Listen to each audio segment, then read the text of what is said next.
৮০ দশকের জনপ্রিয় চিত্রনায়ক ওয়াসিম আর নেই। ইন্না লিল্লাহি ওয়া ইন্না ইলাইহি রাজিউন। তার বয়স হয়েছিল ৭৪ বছর। শনিবার দিবাগত রাত ১২টা ৪০ মিনিটে রাজধানীর শাহাবুদ্দিন মেডিকেল কলেজ হাসপাতালে চিকিৎসাধীন অবস্থায় তার মৃত্যু হয়। চলচ্চিত্র শিল্পী সমিতি সূত্রে জানানো হয়, বার্ধক্যজনিত কারণে বেশ কিছুদিন ধরে তিনি গুরুতর অসুস্থ ছিলেন। অসুস্থতার কারণে হাঁটতে পারছিলেন না তিনি। বিছানায় শুয়েই কাটছিল তার সময়।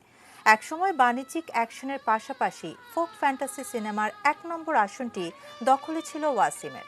১৯৭২ সালে ঢাকাই সিনেমাতে ওয়াসিমের অভিষেক হয় সহকারী পরিচালক হিসেবে ছন্দ হারিয়ে গেলর মাধ্যমে।